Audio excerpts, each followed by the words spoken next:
Good morning students. आज हम पढ़ेंगे पंचम पाठ कंटके नेव कटकम का पार्ट 2। इसकी पहली आधी कथा हम लोग ने पार्ट 1 में पढ़ी थी।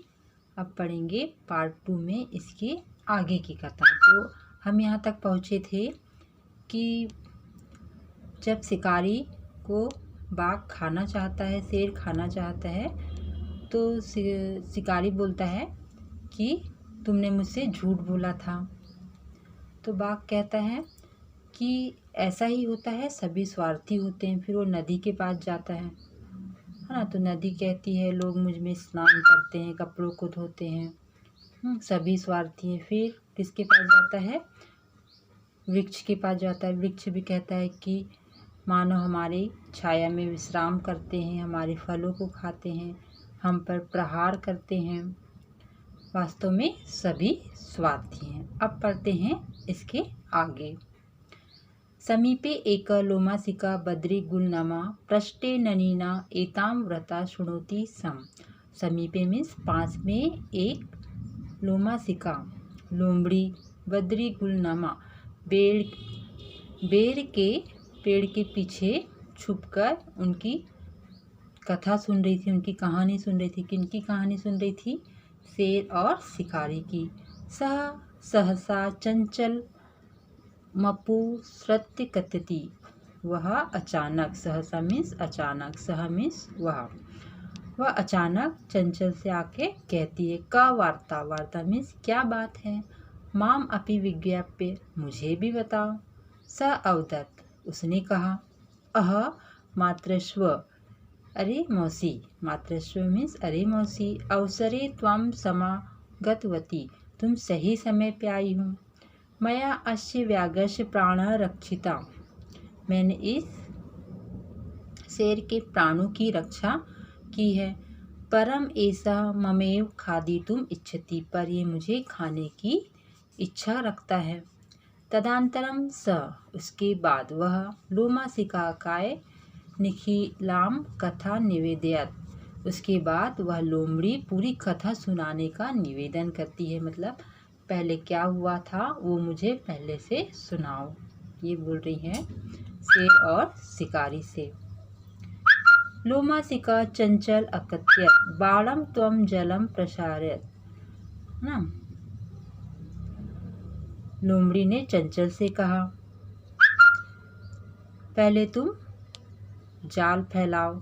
पुनः स व्यागम अवदत्, दोबारा यह शेर उस जाल में प्रवेश करेगा। केन प्रकारेण त्वं एतस्मिन् जाले व्रद इति अहम प्रत्यक्षम द्रष्टुमिच्छामि, किस प्रकार तुम इस जाल में फंसे यह मैं फिर से प्रत्यक्ष रूप से देखना चाहती हूँ।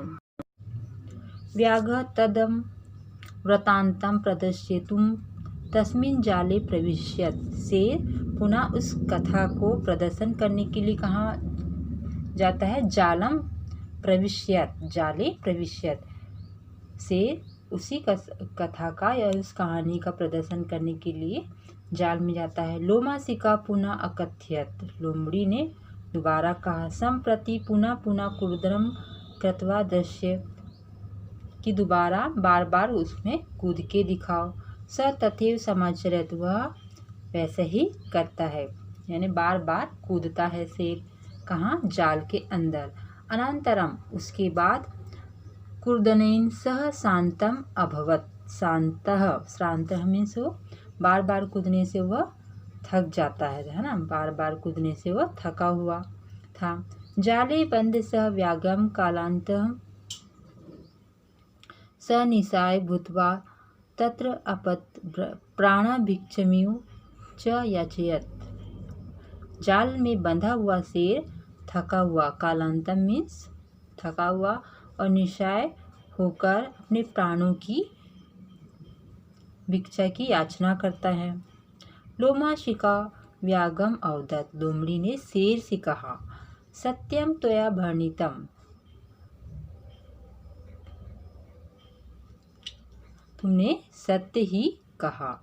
लोमड़ी ने शेर से कहा कि तुमने सत्य ही कहा। सर्व स्वार्थे समीयते, वास्तव में सभी स्वार्थी होते हैं। तो ये था आपका पंचम पाठ, कांटे से कांटे को निकाला जाता है। जैसा कि शिकारी ने उसके साथ अच्छा बर्ताव किया था, किसके साथ, शेर के साथ, फिर भी उसको खाने की इच्छा रख रहा था। तो लोमड़ी क्या थी, चालाक थी। तो लोमड़ी ने भी एक तरकीब सोची, योजना सोची कि इसने इतना अच्छा काम आचरण करते हुए भी इसको खाने की इच्छा रख रहा है, तो क्यों ना इसको दोबारा जाल में ही फंसा लिया जाए। आपका होमवर्क है कि आप इस पाठ के संस्कृत से हिंदी अनुवाद को लिखेंगे।